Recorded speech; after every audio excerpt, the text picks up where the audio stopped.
Hi, Dr. Sasse here from Sasse Surgical.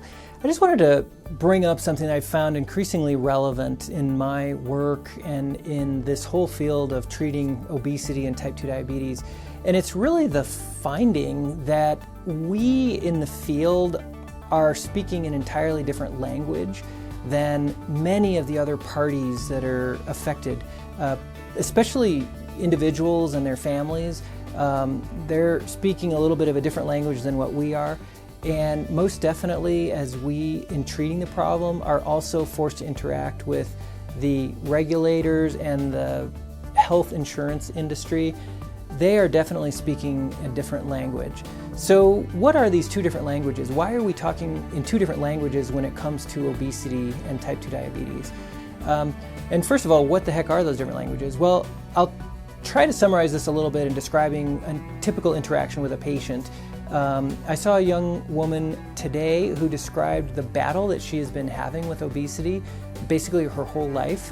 Since adolescence, she gained a great deal of weight. In high school, she broke through well over 200 pounds and has had a very tough time entering adulthood in fighting like crazy to keep her weight down, being in multiple diets, physician-sponsored plans, Jenny Craig Weight Watchers, gym memberships, all sorts of tremendous efforts, sometimes with some temporary success, only to have the weight regain and more so.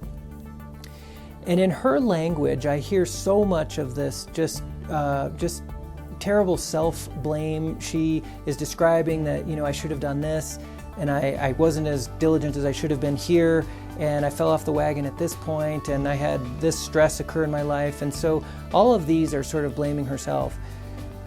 Whereas the evidence would suggest something entirely different. I asked her if her family members also have battled obesity, and she said, oh, absolutely, both parents and two siblings have had obesity struggles, and as they've aged, it's only gotten worse.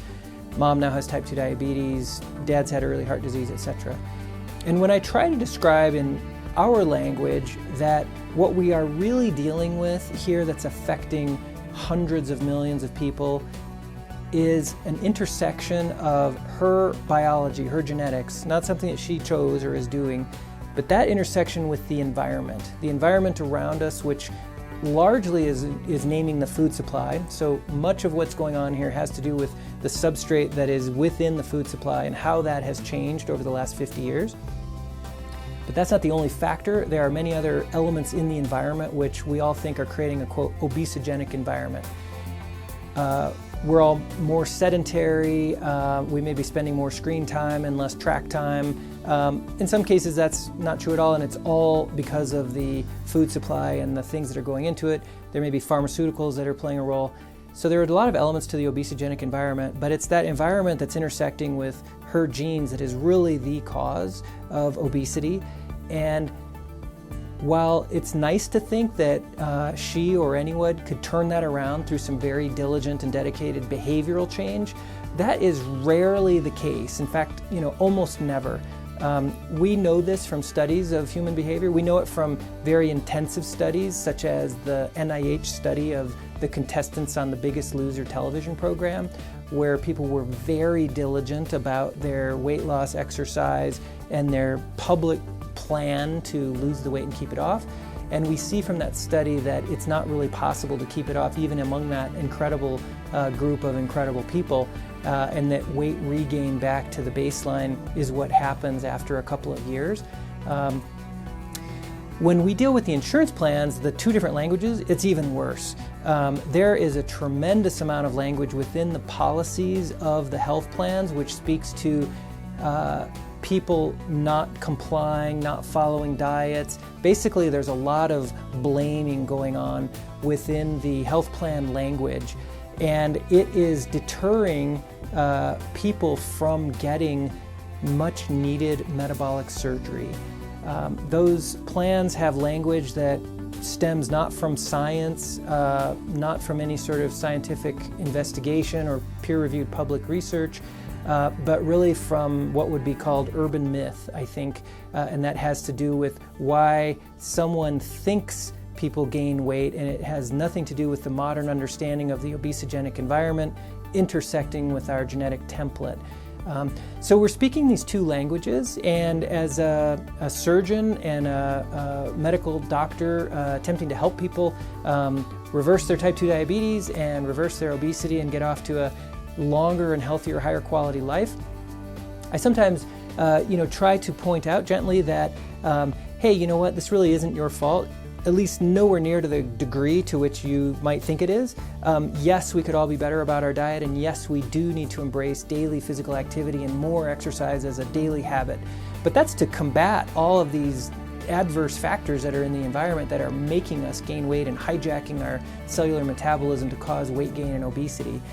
So yes, we have to push back harder and fight harder than prior generations did, because they did not live in this environment which is creating this tremendous obesity epidemic.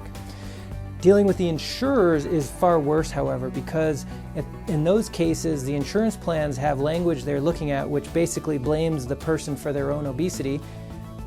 Imagine if we just blamed everyone for their own illnesses all across the board, then we would have a very much worse non-functioning healthcare system that people just would not put up with. But we do put up with it to some degree with obesity, because unfortunately that alternative language, that non-scientific, untrue, false reality is held widely enough among the entire population that people unfortunately are all too eager to embrace it, that it really is my fault, and that the fact that most of the population is overweight or obese and well on its way to becoming obese and diabetic, that just must be people's fault. But the reality is it's not. The reality is it really has to do with these large macro factors, and we as a society need to be doing a better job of understanding what specifically each of those factors are, so that we can do better at preventing obesity and diabetes.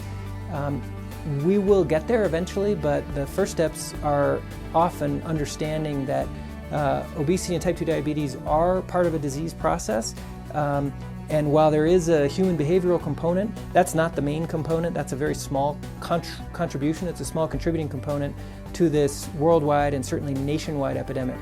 So I hope that as the years go by, I hope that we will all start speaking more of the same language that embraces the science and that embraces the true understanding of the nature of the problem. And that way we will be able to work together to serve people to reverse their obesity and diabetes today. The best treatment is metabolic surgery combined with exercise. That's the holy grail for solving this problem in the short term. In the long term, it's going to involve doing some things to change back the factors in the obesogenic environment that have led to the problem in the first place. That's going to be a tough slog. That's going to be a tough haul, but once we start speaking the same language, one day I hope that we'll be able to get there. All right, I wish you great health and take care.